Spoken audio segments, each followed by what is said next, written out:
Umakyat na sa 4 ang nasawi sa pagsabog sa pagawaan ng paputok sa Cabuyao City, Laguna.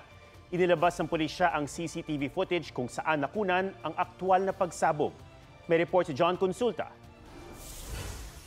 Pagbaba ng batang lalaking yan ng bitbit niyang mga container, kumaripas siya ng takbo.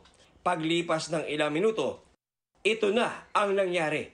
Halos mayanig ang pwesto ng CCTV camera sa lakas ng pagsabog. Pagkatapos naman ng pagsabog, makikita ang isang taong tumatakbo. Ramdam naman sa videong ito ang panganib na sumalubong sa mga first responders na bahagyang napatras sa kasagsagan ng mga pagputok. Sa inisyal na ulat ng Cabuyao City Police, tinukoy nila ang Librilla Fireworks na pinangyarihan ng pagsabog. Pero sa update ngayon, nilinaw nilang sa Librilla Aquino Fireworks ito. Patuloy ang kanilang investigasyon.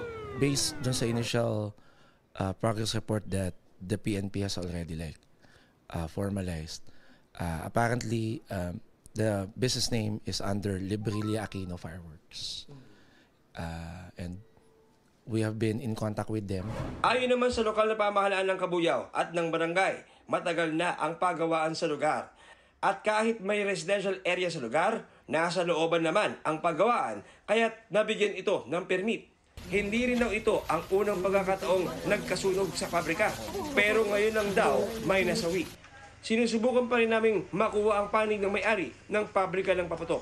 Samantala, tinubuhan na raw ang batang narapnos ang katawan dahil sa tindi ng pinsala sa pagsabog. Plano siyang ilipat sa ospital sa Manila. John Consulta, nagbabalita para sa GMA Integrated News. Mga kapuso, alamin ang State of the Nation.